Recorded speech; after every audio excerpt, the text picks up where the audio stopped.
अस्सलाम वालेकुम, मैं हूं शहजाद और उम्मीद है आप सब लोग खैरियत से होंगे। आज हम बड़ी तफसीली डिस्कस करेंगे एसडीओ का जो सेकंड फेज़ है उसके हवाले से, और सेकंड फेज़ में जो ऐसे है उसको आप कैसे तैयार कर सकते हैं और जो एक्सपेक्टेड ट्रेंडिंग टॉपिक्स हैं वो कौन कौन से हो सकते हैं। शहजाद साहब मेरे साथ मौजूद हैं और आज हम डिस्कस करेंगे कि जो एसडीयू के एग्ज़ाम का जो प्रपोज़ल है उसकी डेट्स तकरीबन फाइनल हो चुकी हैं। उसके ऊपर और कौन से पेपर होने जा रहे हैं ये भी आपको बताने के लिए जा रहे हैं और कौन से डेज में इंशाल्लाह होंगे। तो आप लोग अपना सीट बेल्ट जो है वो बांध लें, कस लें। ठीक हो गया सर खैरियत से हैं? सर बेहतरीन। लगता है सर्दी आ गई है। सर्दी आ नहीं रही, आ गई है। चलें जी, सर्दी आ रही है जी। Happy winter sir. हाँ जी बिल्कुल। Happy winter season. उसकी रीज़न ये है कि हम जहाँ जिस खत्ते में रह रहे हैं कुछ वैसे गर्मी भी ज़्यादा होती है, फिर कुछ इन्वायरमेंटल चेंजेस बहुत ज़्यादा हैं जिसकी वजह से मतलब हम ज़्यादा सफ़र करते हैं और सर्दी इसमें में। हर बंदा अपना हिस्सा डाल रहा है। हाँ यकीनन हर बंदा का, हम ये इंडिविजुअल्स मतलब ये हमारी एफर्ट है सर्दी को ज़्यादा करने की। हाँ जी। चलें अच्छा जी। सर आफ्टर ऑल जो एसडीईओ पीरा, हाँ जी। एक तो ये है कि बहुत सारे लोग ऐसे होते हैं जो कहते हैं जी आप वीडियो आपकी लंबी हो जाती है, आपने जो बात बतानी होती है वो मैं पहले ही बता दूं ठीक है। कि एक तो ये है कि एसडीईओ पीरा का जो इम्तिहान है likely to be held on 14 August और 14 दिसंबर। अच्छा ठीक है। ठीक है। अब वो 14-15 जो दिसंबर है उस वीक पे ये पेपर होने के कवी इम्कान है। ओके। पहली बात। दूसरी बात कि इसका इंग्लिश ऐसे का और जनरल नॉलेज का पेपर होगा। तो क्या ख्याल है, एक ही दिन में दोनों पेपर होंगे या वन बाय वन? जी ज्यादा चांसेस हैं कि एक ही दिन में होंगे, सुबह और शाम। सुबह शाम में? जी। ठीक है, क्योंकि लोगों की काफी तादाद कम हो जाएगी किस वाले से? रिजल्ट आने के बाद। रिजल्ट तो ऑलमोस्ट आने वाला है। ठीक है। हाँ जी। अच्छा, रिजल्ट फिर कब तक आने वाला है? रिजल्ट जैसे कि हमने उस दिन भी वीडियो बनाई थी और मैंने कहा था कि मतलब अपने 25 तक। हाँ मैंने कहा था 25 तक आ जाएगा, 26 तक मीन इस वीक में आने के कभी इम्कान है। अगर रिजल्ट इस वीक में ना आता ना, अभी लेट होता तो अगली प्लानिंग भी शुरू ना होती, तो ये 14-15 तारीख जो है दिसंबर की उसके ऊपर तकरीबन मैं ये बताऊं कि 90+ चांसेस हैं, 90+% चांसेस हैं कि इन डेट्स पे पेपर हो जाएगा। ओके। और इंग्लिश ऐसे और जीके का एक ही दिन में होने का ये भी मतलब, क्योंकि एज पर प्रपोजल मैं आपको बता रहा हूँ ओके। उसमें ये डेट जो है वो डिसाइड की गई है। सही हो गया। तो अब हम आ जाते हैं सर कि अच्छा, उस डेट को और कौन से पेपर पे एक्सपेक्टेड है? अभी मैंने तो एसडीओ का मालूम किया है। ठीक है। मतलब हर बंदा ये प्रायोरिटाइज कर लेते हैं ना आप। अगर किसी के पास 5 मालूमात हैं तो आपने उनमें से कौन सी लेनी होती है। ठीक हो गया। तो मैंने प्रायोरिटाइज किया हुआ था कि ये एसडीओ का पेपर कब होना है। ओके। तो इस वजह से अच्छा सर, अब इसी के ऊपर ना एसडीओ की जो हमारी जो 2 अगले पेपर हैं, इन दोनों पेपर्स की प्रिपरेशन के लिए ऐसे वाला और जीके वाला इन दोनों की प्रिपरेशन के लिए ना एक क्रैश कोर्स होगा हमारा। क्रैश कोर्स ऐसे होगा कि क्योंकि ड्यू टू सम रीजंस पिछले 2 हफ्ते में अमार अवेलेबल नहीं था। हाँ जी। तो आज उसने फिर कहा है कि मैं मतलब अवेलेबल हूँ अपना बाय दिस थर्सडे। ठीक है। तो एक तो इंग्लिश ऐसे में क्रैश कोर्स जो होगा, इंग्लिश ऐसे भी उसमें कवर करवाया जाएगा और जीके भी कवर करवाया जाएगा। और प्लस ये है कि हम उसी के अंदर मॉक्स भी बहुत ज़्यादा करवा देंगे। तो इसकी जो हमने फीस है वो 4,000 रुपये इन दोनों सब्जेक्ट्स की रखी है। उस वक्त तो 5,000 की बात हो रही थी। नहीं, वो उसकी डायरेक्शन थी ना कि 5,000 कर दें। ठीक है, तो वो अब मैंने तो खुद देखना होता है ना, मैं मिनिमम ड्यूज पे रहना चाहता होता हूँ। अलबत्ता आपको भी पता है कि मेरे साथ मतलब इंक्लूडिंग यू हमारे साथ बहुत सारे और लोग जुड़े होते हैं। सारे लोग, एक कमर्शियल एक्टिविटी होती है, तो at the end of the day हमारे हाथ में तो वो सलाम दुआ ही बचती है ना। सही। तो चलें जी, तो इंशाल्लाह ये हमारा एक क्रैश कोर्स होगा जो कि आप इसमें आप करवाएंगे क्या?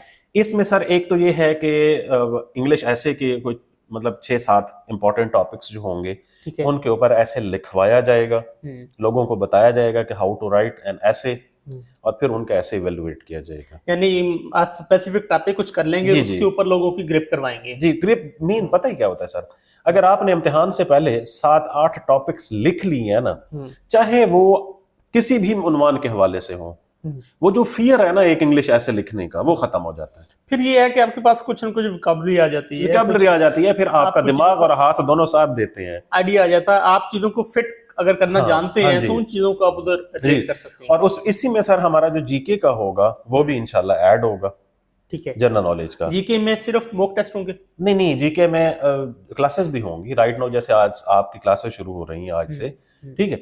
इसी तरह बाकी हमारे जितने भी साथी ने पढ़ानी होगी वहां पर क्लासेस होंगी, उनकी मॉक टेस्ट भी साथ साथ होंगे। ओके, इंशाल्लाह। अच्छा जी, तो ये नीचे मैं नंबर दे दूंगा, तो यहाँ पे आप राब्ता कर सकते हैं। उसकी 4000 हमारी फीस होगी, जो कि अभी शहजाद साहब खुद बता रहे थे कि मेरी बात हो रही थी जिन्होंने हमारे इंग्लिश ऐसे को देखना है, तो वो सिर्फ ऐसे की 5000 कह रहे थे, ठीक है। तो चलें जी। अब आ जाते हैं कि जी how to prepare your English essay and general knowledge. मैं वैसे ये चाह रहा था कि इस पे हम एक सेपरेट वीडियो बनाते हैं, क्योंकि नहीं, अभी बना ये लें। कंटेंट ईसीपी में भी काम आना है, ईसीपी के लिए भी और एसडीओ के लिए। अच्छा, अभी बना लेते हैं। उसकी रीजन पता ही क्या है? उसकी रीजन ये है कि रोज कोई और मुद्दा आ जाता है, ठीक है। हम उस मुद्दे में फिर क्या कर जाते हैं, चलें फिर backlog बताएं में कि चले जाते हैं। इंपॉर्टेंट टॉपिक्स कौन से हैं। पहले मैं बता दूं इंग्लिश जनरल नॉलेज के लिए, ठीक है। राइट नाउ अगर 14 तारीख को आप लोगों का जनरल नॉलेज का पेपर होता है, तो जनरल नॉलेज की पेपर की अहमियत ज्यादा है, क्योंकि जिस तरह का लॉ का पेपर आया था तो उसमें आपके जो 10-15 नंबर का मार्जिन रह गया था, आपके कम आ रहे वो हैं, आप उधर से तो आप जनरल नॉलेज में से पूरा कर सकते हैं। आज हम बैठे हुए हैं, मेरे ख्याल में 24 तारीख है जी, 24 तारीख है, तो 20 days रह गए। तकरीबन 20-21 डेज रह गए हैं। इन 20-21 डेज के अंदर आप लोग और कुछ भी अगर नहीं करते तो सिर्फ पब्लिक सर्विस कमीशन के पास पेपर्स सिर्फ जो 2019 से 2025 तक के वो कर लें, साथ में कुछ करंट अफेयर कर लें, ठीक है। इस साल के तो लाजमी तौर पर हाँ, 1 जनवरी से ऑनवर्ड तो लाजमी करने चाहिए ना। करंट अफेयर मीन 1 जनवरी से अब तक नेशनल एंड इंटरनेशनल लेवल पर जितने भी इवेंट्स हुए हैं, एक महीने में मैक्सिमम 5 से 7 इवेंट्स होंगे, तो टोटल 11 महीने अगर बनते हैं अब तक, 100 तो ज्यादा से ज्यादा 100 हो जाएंगे। वैसे इतने होंगे नहीं नेशनल इंटरनेशनल इवेंट्स, ठीक है जी। वो आप देख लें और पास पेपर्स को 1 टाइम रिवाइज करें, साथ में उसकी मॉक एक्सरसाइज कर लें, तो मेरे ख्याल में ये आप लोगों के लिए राइट नाउ, अगर आप में से किसी ने नहीं तैयारी की हुई तो उसके लिए ये काफी है। अब हम डायरेक्ट आ जाते हैं इंग्लिश ऐसे पर। चूंकि 20 डेज रह गए हैं, अगर कोई सिर्फ मॉक सेशन करना चाहेगा जीके का, तो उसमें मैं उनको सपोर्ट कर दूंगा। चलें, ये भी ठीक है जी। अच्छा जी, अब आ जाते हैं हम किस पे, कि इंग्लिश ऐसे के ऊपर। हाँ जी। 3 चीजें हैं सर जो बहुत इंपॉर्टेंट है इंग्लिश ऐसे के अंदर, टॉपिक के पे आने से पहले। जो आपका इंग्लिश ऐसे है उसकी जान क्या होती है? हाँ जी। उसकी जान है कि सबसे पहले तो जो चीज आपने देखनी है कि आपने वो वाला ऐसे का टॉपिक अटेम्प्ट करना है जिस ऐसे के टॉपिक की स्टेटमेंट आपको समझ आ रही है। एक कोर और प्राइमरी चीज क्लियर है। अगर 5 टॉपिक्स हैं और 5 में से एक ऐसा टॉपिक है जिस पे आप क्लियर हैं कि इसमें ये पूछा जा रहा है, इसको छोड़ दें कि अभी उस पर आपके पास नॉलेज कितना है। सबसे पहली चीज तो ये है ना कि एग्जामिनर को आपने ये बताना है कि आपको इस टॉपिक की समझ भी आई है, पूछा क्या है, ठीक है। तो ये पहला टॉपिक है, पहली चीज है। हाँ जी। फिर उसके बाद आपने बेस्ट ऑफ योर इंफॉर्मेशन, आपने अपनी आउटलाइन बनानी है, ठीक है। आउटलाइन सर क्या होती है, वो हम अपनी क्लास में, तो मैं उसकी और मिसाल देता होता हूँ, ठीक है। हमारे प्रोफेसर रजी आबदी साहब, उनके लिए जी आप दुआ मगफरत करें सर, क्योंकि पिछले हफ्ते में रिसेंटली फौत हो गए हैं। तो वो इंग्लिश ऐसे के बारे में कहा करते थे कि ये जो इंग्लिश ऐसे की जो आउटलाइन है, ये बुनियादी तौर पर वो ट्रेडिशनल 2 फैमिलीज के दरमियान इंटरेक्शन होता था रिश्ते से पहले, जो किसका, पिक्चर्स का, ठीक है। वहीं से वो ये अंदाजा लगाते थे कि क्या बात आगे चलानी है या नहीं चलानी, ठीक है। तो वो आउटलाइन से ही उसको समझ आ जाएगी एग्जामिनर को कि आगे पढ़ना है या नहीं पढ़ना। ये सभी मैं यही कहना चाह रहा हूँ। बड़े समझदार हो गए हैं सर आप, आपके साथ ठीक है। तो आउटलाइन आपने बेस्ट ऑफ योर इंफॉर्मेशन, सही बात है, जो रिलेटेड, सही एग्जांपल दी, हाँ जी, और जो रिलेटेड है ना चीजें, आपने सिर्फ वही कर लेनी है। पहले एक रफ आउटलाइन बना लें, फिर आप उसको प्रोजेक्ट करें अपनी प्रॉपर आउटलाइन के अंदर। अच्छा, उसके बाद तीसरी चीज जो है ना सर, वो है इंटरव्यू, उसका अलग इंट्रोडक्शन। हाँ, इंट्रोडक्शन नहीं, अभी इंट्रोडक्शन पे आ रहा हूँ। इंट्रोडक्शन जो है ये तीसरी इंपॉर्टेंट चीज है, जो कि उस पिक्चर के बाद जो मैंने अभी बताई है, फर्स्ट मुलाकात होती है, ठीक है, फर्स्ट इंप्रेशन। उस पे वो देखा जाता है कि जी फ्यूचर का क्या प्रोस्पेक्टिव है। हाँ। पहले तो पिछले मतलब आउटलाइन में तो ये था ना कि अभी आगे बात चलानी भी है या नहीं चलानी, फिर उसके बाद डिसाइड करना है कि जी सलाम दुआ अल्लाह हाफिज या आगे चल सकते हैं, दोबारा मुलाकात होगी, या दोबारा मुलाकात होगी। तो ये वो मतलब इंट्रोडक्शन है, क्लियर हो गया। ठीक है। ये तीसरा और मोस्ट इंपॉर्टेंट स्टेप है। अगर एग्री कर गया है ना एग्जामिनर आपके इंट्रोडक्शन से और आपकी आउटलाइन से, इट्स मीन कि आप 50% पास हो गए, इसका मतलब है कि आपके पास होने के जो ग्राफ है वो ऊपर चला गया, बात बन रही है, जबरदस्त, ठीक है। तो फिर आगे जो स्ट्रक्चरल या बॉडी पैराग्राफ्स होते हैं उनमें आपकी 2-3 चीजें देखी जाती हैं। पहली चीज कि आपकी उसमें इंग्लिश ठीक होनी चाहिए, ग्रामेटिकली सिंपल अल्फाज में लिखा हुआ होना चाहिए। अच्छा, ठीक है। हाँ, मतलब ये नहीं है कि बहुत हाई फाई इंग्लिश लिखी हुई, नहीं, सिंपल अल्फाज में, ठीक है। अच्छा, तीसरी चीज उसके अंदर ये है कि आपने उसमें कोई फैक्ट या कोई रेफरेंस या आपने कोई केस स्टडी डाली है, किसी रिपोर्ट का जिक्र आपने, किसी एग्रीमेंट का, किसी कंटेंट का, किसी सबमिट का, ओके, ठीक हो गया। यहां तक आ गई समझ। ये स्ट्रक्चरल पैराग्राफ्स हैं। अब हमारे पास जो ज्यादातर लोग, आप अगर जब इम्तिहानी मरकज में देखें तो ज्यादातर लोगों ने एक नेचर का टॉपिक सिलेक्ट किया होता है। ऐसे ही है। उसकी रीजन क्या होती है? उसकी रीजन ये होती है कि ये कंसेंसस हो जाता है कि वो वाला टॉपिक जो था वो इजी टू अंडरस्टैंड था, नॉट इजी टू राइट। ठीक है, इजी टू अंडरस्टैंड। ओके, पहला स्टेप ही यही है ना। हाँ जी। तो आपने इस चीज को मद्देनजर रखना है, ठीक है सर। ये इसकी कोर हो गई। फिर उसके बाद आपने अपनी कंक्लूजन या रिकमेंडेशन जो भी देनी है, यकीनन वो आपके पास एक अच्छा, जब आप उसको पूरे के पूरे को एक पैटर्न के थ्रू लेके आएंगे। अच्छा, फिर मैं इसमें एक और चीज भी होती है, कनेक्टर्स जिससे हम कहते हैं कि further more, more over, firstly, secondly, connectivity है पैरे से अगले पैरे, अगले पैरे इन, हाँ जी, बस ये इस चीज को भी मद्देनजर रखना है।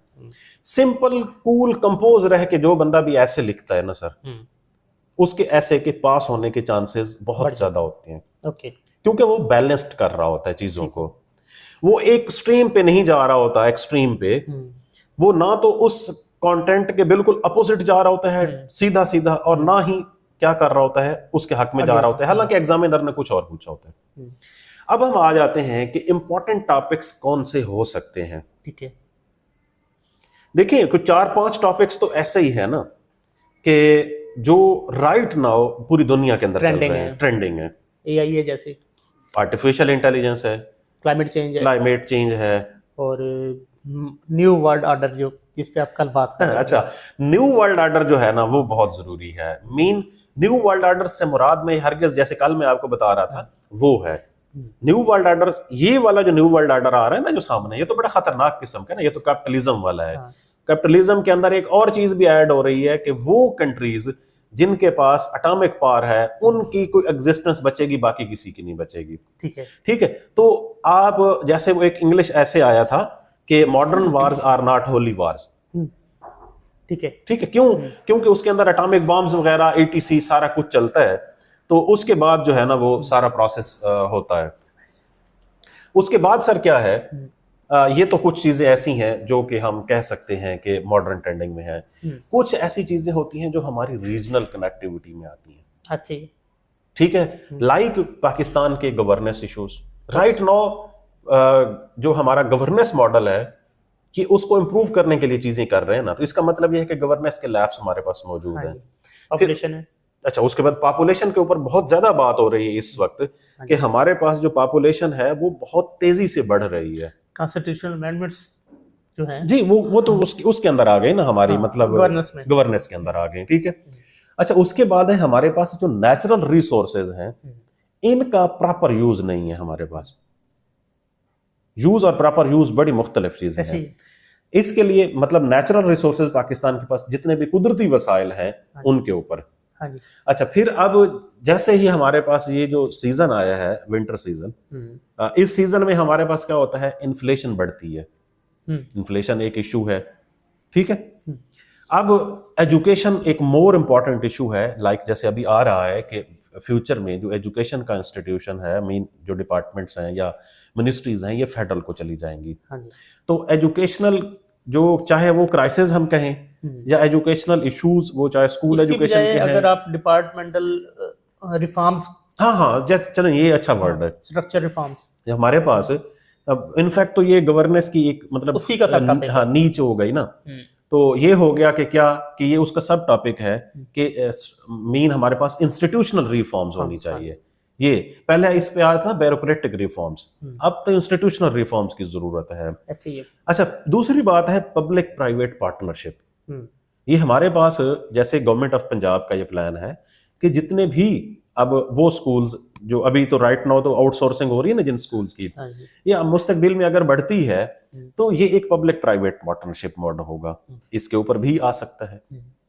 फिर चूंकि रिसेंटली पंजाब में एक बड़ा वो ब्रेक थ्रू जो हुआ है रेगुलेशन एक्ट वाला, उससे जुड़े जो मसाइल हैं, नहीं वो खैर नहीं, अनएम्प्लॉयमेंट, पॉवर्टी, ये भले पुराने टॉपिक हैं लेकिन ये इस पे मैं एग्री नहीं करूंगा सर आपसे। उसकी रीजन ये है कि ये एक स्पेसिफिक एक्ट है, ठीक है, ये स्पेसिफिक एक्ट पे ऊपर नहीं आएगा। उसका जो इम्पैक्ट है ना, कोई इम्पैक्ट नहीं है उसका, उसकी वजह से अनएम्प्लॉयमेंट तो नहीं होनी, सीट्स जितनी भी हैं उतनी रहेंगी ना। ठीक है, मैं ये कहना चाह रहा हूं कि जो ब्रॉडर पर्सपेक्टिव में है, फिर कुछ डिजिटलाइजेशन है हमारे पास, गवर्नमेंट में बहुत सारी चीजें डिजिटलाइज होती जा रही हैं, रिवैम्प होती जा रही हैं। तो इस तरह के जो 6 से 7 थीम्स जो है वो आप लोग, वो क्लाइमेट चेंज है, वो आर्टिफिशियल इंटेलिजेंस है, वो एजुकेशन है, वो चाहे स्कूल एजुकेशन हो, हायर एजुकेशन हो, कॉलेजेस हो या गर्ल्स एजुकेशन हो, जो भी हो, इसके ऊपर आ सकता है। पॉपुलेशन, अच्छा, फिर गवर्नेंस हमने बताया है आपको। हमारा जो जुडिशल सिस्टम है, अब क्योंकि जो हमारी अमेंडमेंट्स हुई हैं और उसके तहत जुडिशल सिस्टम के अंदर रिफॉर्म्स हुई हैं, इसके ऊपर आप देख सकते हैं। और उसके बाद जो एक न्यू वर्ल्ड ऑर्डर जिसके सर बात कर रहे थे, न्यू वर्ल्ड ऑर्डर की, वो न्यू वर्ल्ड ऑर्डर बुनियादी तौर पर पैलेस्टाइन इसराइल वार जो है, इसको आप इसको भी देख लें। मतलब ये इंटरनेशनल जो करंट अफेयर्स हैं उसके अंदर है। फिर रशिया और यूक्रेन वार का जो जिसे न्यू वर्ल्ड ऑर्डर की बात कर रहे हैं उसमें वो इमर्ज हो रहा है, तो आप उसको भी देख सकते हैं। फिर जो टेंस टाइज होती हैं बॉर्डरिंग कंट्रीज के साथ, लाइक टेररिज्म है अब पाकिस्तान और अफगानिस्तान बॉर्डर के या इंडिया के साथ जो है ये टेंस टाइज, या पाकिस्तान किस तरह से जो है वो नहीं कर पा रहा, क्या कहते हैं, मतलब हमारे जो नेबर्स के साथ हमारे रिलेशंस हैं, जिसकी वजह से हमारे मुल्क के अंदर जो है वो दोबारा बदकिस्मती से ये टेररिज्म जो है उसकी ये आ रही है। तो इसको आप देख सकते हैं, ये इंपॉर्टेंट थीम्स हैं, इनके ऊपर ऐसे आ सकते हैं। 8 से 10 ऐसे प्रिपेयर करें, खुद लिखें, अगर किसी को नहीं चेक करवाने नो इशू, ना करवाएं, खुद लिखें। पहला ऐसे ठीक नहीं लिखेंगे, दूसरा ऐसे ठीक नहीं लिखेंगे, तीसरा ऐसे ठीक नहीं लिखेंगे, चौथा ऐसे ठीक लिखेंगे। प्रोफेसर रजी आबदी साहब मरहूम कहा करते थे कि ये जो इंग्लिश ऐसे है, ये ऐसे ही है जैसे एक छोटा बच्चा जो है वो जो क्रॉलिंग करता है, तो हम उसे बाज़ औक़ात ऐसे होता है कि 2 बंदे मिलके उसे चलाने की कोशिश करते हैं, फिर एक बंदा उसे चलाने की कोशिश करता है, फिर एक बंदा दूर बैठ के उसे कहता है कि जी आए, वो बच्चा चलने की कोशिश करता है, इनकरेज करते हैं। फिर हम उसको चारपाई या बेड के साथ खड़ा करते हैं और वो चलना शुरू कर देता है। वो कहते हैं कि एक टाइम ऐसा आता है कि जब वो चलना शुरू कर देता है, फिर वो गिरता है, उसे चोट लगती है, कुछ भी होती है, फिर वो बैठता नहीं है। ठीक है, तो ये एक ऐसी एक्सरसाइज है, आप जब करेंगे तो इंशाल्लाह इससे आप लोगों को फायदा होगा। लिखें लिखें और लिखें। और मुझे याद है कि हमने इसी टॉपिक पर ऐसे राइटिंग के हवाले से कोई 1-1.5 साल पहले पिछले ऑफिस में हमने बनाई थी वीडियो, उसमें आपने ये कहा था कि अगर आप ऐसे लिखना चाहते हैं तो आपको डेली 1 पेज लिखना चाहिए। आपकी ये प्रैक्टिस शुरू हो गई, आप 1 पेज से 2 पेज पे, 2 से 4 पे, ऐसा ऐसा आप जो रिक्वायर्ड पेजेस है, रिक्वायर्ड नंबर ऑफ जो तादाद है, उस पे आप बहुत आसानी के साथ और बड़ी अच्छी तरह से आप ग्रिप कर सकते हैं। अच्छा, दूसरी बात ना सर, ये जो एसडीओ की सीट है, अब क्योंकि मेरा मुर्गा स्टेक पे लगा हुआ है, ऐसी है, ठीक है, ऐसी, तो जब भी एसडीओ का मैं नाम लेता हूँ तो मेरा इसीलिए आप घर में एसडीओ की वीडियो नहीं बना रहे। तो आपको पता है वो निजाम ब्लॉक इकबाल टाउन का मतलब हर दिल अजीज मुर्गा है, ऐसे ही, ठीक है। तो अब मेरा मुर्गा स्टेक पे लगा हुआ है, तो मैं ये कहूंगा आप में से हर बंदे को, देखें जी एसडीईओ की जो जॉब है, यकीन करें कि ये आप लोगों के कैरियर के अंदर बहुत बड़ी शिफ्ट लेके आएगा। बिल्कुल ऐसे ही है सर, जो 101 लोग सिलेक्ट होंगे ना, वो लाइक एसी होंगे। अब इससे ज्यादा आप क्या हो सकता है? इससे ज्यादा हम कुछ नहीं कह सकते। अच्छा देखें सर, अपार्ट फ्रॉम दिस के गाड़ी, प्रोटोकॉल, तनख्वाह ये है ही है, हाँ जी, उसके साथ साथ जो आपकी social acceptance, social service, social आपकी जो कनेक्टिविटी सोशल इंटरेक्शन जो आपका इंक्रीज होता है, PR जिसे हम दूसरी जुबान में कहते हैं सोशल कैपिटल, ये बहुत बड़ी नेमत होती है। ये प्योरली एक सिविल जॉब है, लेकिन इख्तियारात फुल हैं इसके पास, ऐसी। और फ्यूचर में इसका दायरा कार मजीद बढ़ेगा। तो एक SDO, ठीक है, अपनी फील्ड के अंदर क्या होगा, लाइक AC होगा, ठीक है, और उसके पास एक ह्यूज अम्ब्रेला है जो उसको प्रोटेक्ट कर रही होगी, किस टर्म में, लेजिस्लेशन की सूरत में। उसने अपनी ड्यूटी परफॉर्म करनी है, ठीक है। बाकी सर वो हटो बच्चों तो है ही है ना, एक पूरी फौज है आपके पास, ठीक है। आप जहां पर जाएंगे तो वो आपके साथ होंगे, वेपनाइज भी होते हैं वो। और ये मुमकिन है कि जितनी ये चार्मिंग सीट है, जितना ये इसका प्रोटोकॉल है, कल को इसको जिस तरह तहसीलदार PMS में आ जाते हैं, कल को हो सकता है ये प्रोसेस भी हो जाए। वैसे ये बड़ी अच्छी बात की है आपने, मैं आपकी बात को इंडोर्स इसलिए करूंगा कि चलें, राइट नाउ तो ये एक अथॉरिटी है ना, लेकिन ये अथॉरिटी किसकी है, SNGAD की। हाँ जी, SNGAD की है ना। और ये सारे लोग PMS या वो सारे, अच्छा, पहली बात। दूसरी बात ये है कि फ्यूचर में हम तो चलो फ्यूचर प्रोस्पेक्ट कर रहे हैं, हो सकता है ऐसे हो, लेकिन इसी अथॉरिटी के अंदर भी अगर कोई बंदा रहेगा, प्रमोशन का उसको इशू नहीं है। 16 से जो 17 की SDO की सीट्स हैं, 100% बाई प्रमोशन है, 100%। सही। इससे ज्यादा और किस तरह से कोई आपको प्रोटेक्ट करे। अभी तो PMS लोगों ने फेल किया है ना, हाँ, वो सारे तो जब आप लोग प्रमोट होंगे तो ऑटोमेटिक वो लोग अपनी लोकेशन में वापस सारे चले जाएंगे, उनको तो पोजीशन या पोस्टिंग का इशू नहीं होता ना। अब 100% सीट्स बाय प्रमोशन फिल होना, इससे ज्यादा आपको किस तरह से बाय प्रमोशन प्रोटेक्ट किया जाए। फिर तनख्वाह तकरीबन 1,56,55,000 रुपए रेगुलर सीट है, फिर डे फर्स्ट से रेगुलर सीट ऐसे। तो ये एक बहुत अच्छी सीट है, तो प्लीज आप लोग इसको सीरियस लें। आप जितना इसको चार्मिंग करते हैं ना, मुझे लगता है आपने मुर्गा छोटी चीज लगाई है। नहीं तो फिर मैं वो उधर दाजल से एक बकरा लेके आऊं। सर जब हम सीट को इतना ज्यादा प्रोजेक्ट करते हैं तो फिर उसके सामने, सर आज मुर्गा दे रहे हैं ना, हाँ, ठीक है, हो सकता है कल बकरा भी दे दें, जबरदस्त, ठीक है, स्टेप बाय स्टेप। हाँ, हो सकता है आखिर पे जब हम पहुंचे तो एक ऊंट भी आ जाए, जबरदस्त, ठीक है। अब ये है बुनियादी तौर पर किस लिए सर, ये है कि चलो ये थोड़ा सा इनकरेज हो जाते हैं, अदरवाइज ये सारे माशाल्लाह बड़े पढ़े लिखे हैं ऐसे। देखें जी, राइट नाउ आप लोगों के लिए यही इंफॉर्मेशन है कि 14 दिसंबर को इस पेपर के होने के तकरीबन 90% चांसेस हैं, और इस प्रपोजल के ऊपर काम बाकायदा जारी हो चुका है। तो अपने आप को प्रिपेयर करें, अपने आप को बेहतर सीट के लिए, एक बेहतर अपॉर्चुनिटी जो आपके हाथ में है उसको प्लीज़ जो है वो यूटिलाइज करें। कहते हैं कि एक चिड़िया जो आपके हाथ में है वो उन 2 चिड़ियों से बेहतर है जो तार पे बैठी हुई है, ठीक है। तो अभी आने वाली जो 2 अपॉर्चुनिटीज़ हैं उन पे नज़र मत रखें, एक वो अपॉर्चुनिटी जो आपके हाथ में है आप उस पर फोकस करें, तो मेरे ख्याल में आप कामयाब हो जाएंगे। आप में से वो लोग जो हमारे चैनल्स पर नए आए हैं वो हमारे चैनल को सब्सक्राइब कर सकते हैं। आखिर में याद आता है। चलें जी, बहुत शुक्रिया।